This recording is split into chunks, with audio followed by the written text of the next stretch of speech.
আমবাসায় দিতে গিয়েছি, আমরা দেখেছি জনঢল ছিল, সেখানে জনঢল ছিল। পূর্ব আসনের 27 তারিখ যখন আমরা গিয়েছি সেখানেও জনঢল ছিল।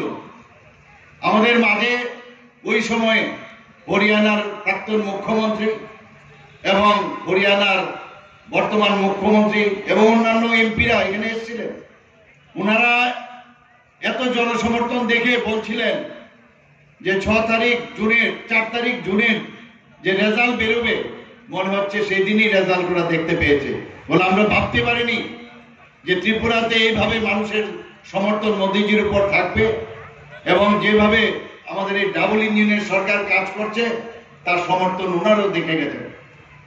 বন্ধুগণ, এইবারের যে নির্বাচন আগামী 1000 বছর ধরে আমাদের কি মার্গদর্শন হবে, আমাদের দেশের কোন দিশায় চলবে সেটা দেখানোর নির্বাচন। আমরা জানি এতদিন ধরে আমরা দেখেছি দেশের সুরক্ষার যদি প্রশ্ন উঠে, যারা পাকিস্তানের যারা টেররিস্টরা ছিল আমাদের সোলজারদের গলা কেটে আমাদের ভারতবর্ষে ফেলে রাখত। আমরা দেখতাম জম্মু এন্ড কাশ্মীরের অবস্থা, পার্লামেন্টে আমাদের উপর আঘাত হানা হয়েছে এই পাকিস্তানের যারা টেররিস্ট ছিল।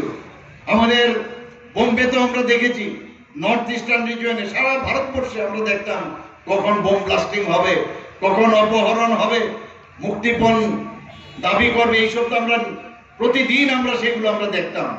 কিন্তু 2014 পর মাননীয় প্রধানমন্ত্রীজি যখন দেশকে চালানোর জন্য উনি প্রধানমন্ত্রীজির দায়িত্ব নিলেন, তারপর আমরা দেখলাম দেশ কিভাবে চালাতে হয়।